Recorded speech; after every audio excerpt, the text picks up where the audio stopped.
هذه مهتين هاي وريهنا مريم محمد كولو أيا مقالة جوهر حرونتا دولة قبلات كهيرشابيل waxay kaga dhawaaqday inay tahay musharax u taagan golaha aqalka sare ee baarlamaanka federaalka ee Soomaaliya wariyayna Ibrahim Cali Nuur ayaa warkan jawhar nooga soo diray xafladan oo ahayd mid si heer sare loo soo agaasimay isla markaana musharaxnimadeeda xildhibaan aqalka sare baarlamaanka federaalka Soomaaliya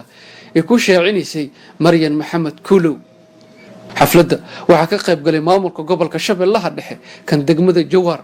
xildhibaano iyo wasiiro ka tirsan dowlad goboleedka Hirshabelle fanaaniin waxgarad haween iyo dhammaan qaybaha kala duwan ee bulshada reer Jowhar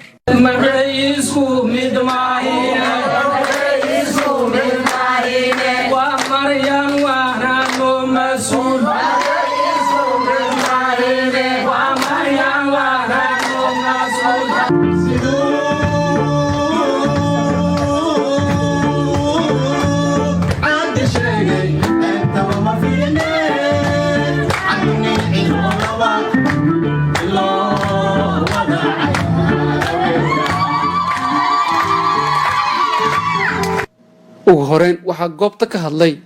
duqa magaalada Jowhar Saalax Muudi Cali ee gudoomiyaha ururka haweenka gobolka Shabeellaha Dhexe Madiina Cadow Culuw bacdir salaam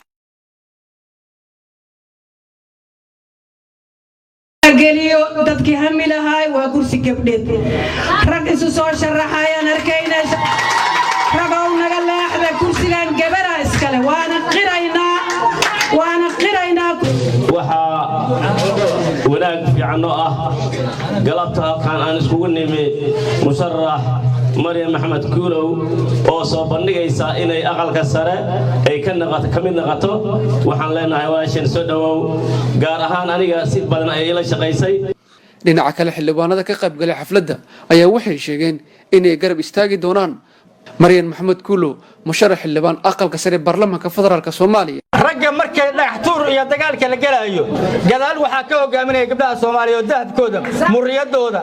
biyaha iyo caanaha ka daba waday ma hilmaami karna gabar marnaba kaalinta ay leeyahay waa qirsanahay waana ogolnahay mar diidayno inta fadhida maanta meesha Maryan qabiilkeeda ma aha annaga hadaan reer Jowhar Maryan Kuulow waxaan ku naqaanaa muddadii burburka ka jiray dalka ilaa yoomana hada inay ka mid tahay aflihii uu taagnaa samata bixinta daryeelka gobolka saasi awgeed waa dadka ugu mudan oo soo doonta kursigan ayay ka mid tahay hadduu Ilaahay u qadarana waa helaysaa baarlamaanka waxaan geersiinaynaa fariinta ah soociyo waa reer Jowhar asal marka insha Allah taala annaga maadaama aan nahay xildhibaanadii dowladda Shabeelle waxaan rajaynaynaa insha Allah taala waa u kaambeyn garanaynaa waxaan jecelnahay boqolkiiba 90 inay ku guuleysato oo ay shacabka insha Allah taala Maryan Maxamed Kuulow musharax xildhibaan aqalka sare baarlamaanka federaalka Soomaaliya ayaa sheegtay hadii uu ku guuleystay xilka in ay la imaan doonto matalaad dhab ah sidoo kale waxay baaq dheer u dirtay madaxweynaha Hirshabelle Ali Guudlaaw Xuseen aniga kursiga hadda maanta aan u taaganahay hadduu alla ii qadaro waxaan ku nahay laba gabdhood iyo laba wiil walow ay gabar kursi ku qoran tahay Hirshabelle madaxdeeda waxaan ugu fadhinaa kuraasti gabdhaha ay lahaayeen ay xaq u lahaayeen Hirshabelle waa 8 senator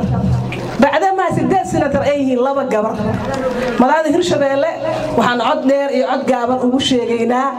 لبا دي جبدود هرشبيلة أي لهاد عادي كجفرنا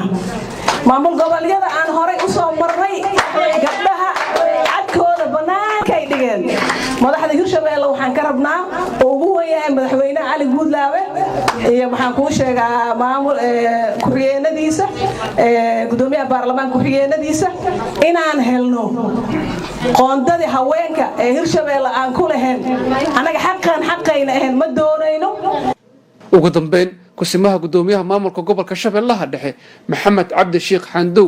ayaa sheegay Maryan Maxamed Kuulow inay tahay shakhsi mudan xilka isla markaana ay samata bixin karto dowlad goboleedka Hirshabelle